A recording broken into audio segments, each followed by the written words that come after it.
Welcome to Strip Cover Lit, where we squeeze the bigger picture out of literature. I am an idiot. I have screwed the pooch. I have messed up severely. This will not be the first episode of Dickinson Darkly. I am instead going to do just a simple poetry discussion from Emily Dickinson for a poem by Emily Dickinson. Now, if anyone does not know, this is National Poetry Month. I will be having a poetry discussion every day of the month. 30 poetry discussions in 30 days on this channel in celebration of National Poetry Month. Sundays with Sylvia Plath, Mondays with William Blake, Tuesdays with Edgar Allan Poe, Wednesdays with William Shakespeare, Emily Dickinson on Thursday, and Friday with Robert Frost, leading to, of course, Slumming Saturdays with Charles Bukowski. Also, just real quick, if you want to hear me talk about other things, there is a link to my personal channel to be found in the description below. That's where I talk about philosophy. That's where I talk about things like that, other things of the sort, movies, other things, random internet tomfoolery, those sorts of things. Now, let's get into it. I have a poetry discussion for Emily Dickinson here. The heart asks pleasure first. And the poem reads as such.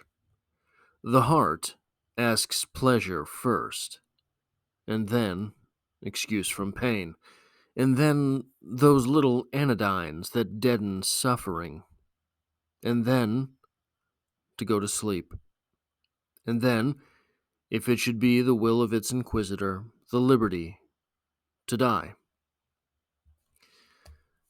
Now, it's very easy, I think, to read this poem not necessarily as a sequence of events.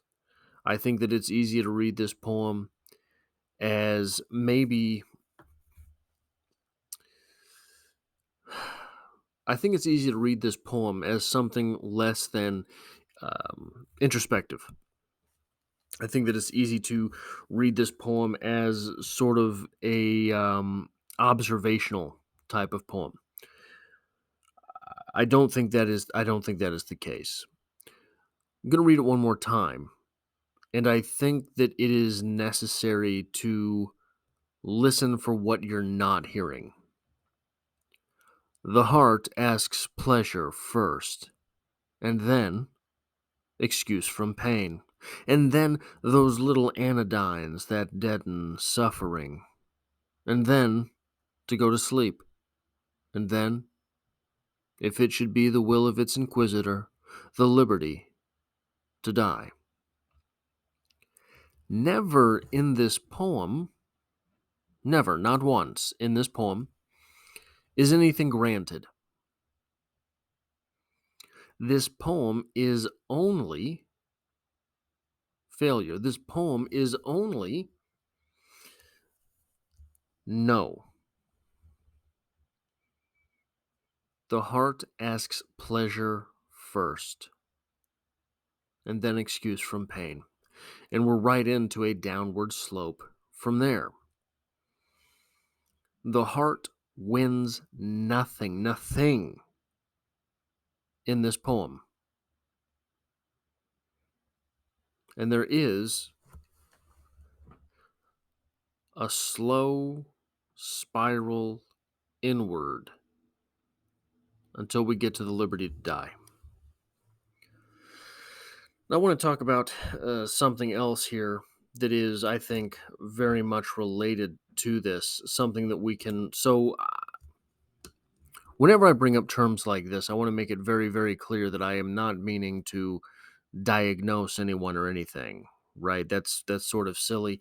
And most of the people, no offense to anyone, I'm sure you're all lovely people.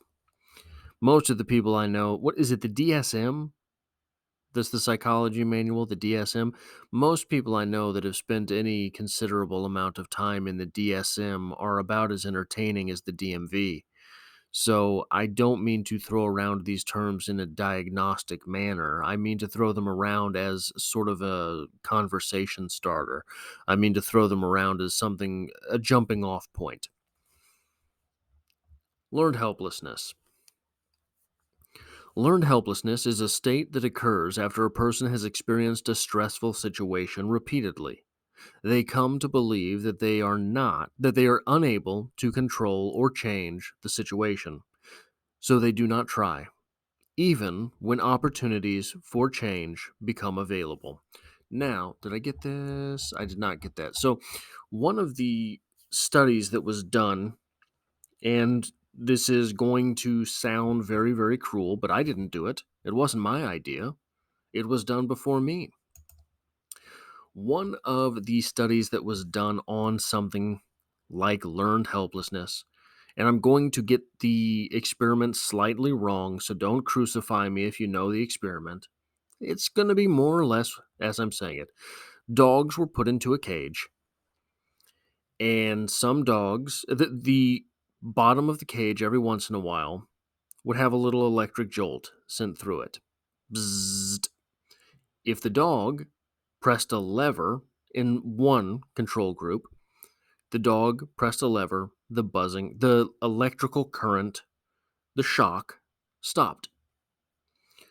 In the other group, whether the dog pressed the lever or not, the shock did not stop. The shock was stopped at random intervals. So, the dogs for whom the action was translated into relief from pain learned to press the lever. If I take this action, the pain stops. The other group, the group for whom the lever did not stop the shock, once that shock started, unable to control the length of time for which it would shock them, they learned to lay on the ground. Just take it. Just take it. Grit your teeth, grin, and bear it. Now, eventually, for those dogs for whom the lever did not stop the shock, the lever would stop the shock. But there was no language telling them that. They had learned through the entire experiment that once that pain starts, they may as well lay down and take it. That is learned helplessness. To me, this poem is as about as straight an arrow through the heart of learned helplessness as the heart could ask. The heart asks pleasure first. I want something, but I do not get it. So then I ask for excuse from the pain that denial caused me, but I did not get it. And then excuse from those little anodynes, and then I wanted those little anodynes that deaden suffering, but I did not get them. And then I asked to go to sleep, but the pain was too much. And then, if it should be the will of the Inquisitor, the liberty to die. And guess what, guys? There's no more poem after that. There is no more poem after that.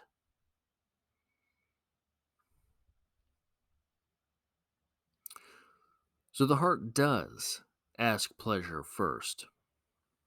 That's true. I think that's true of almost everyone. I think that's true regardless.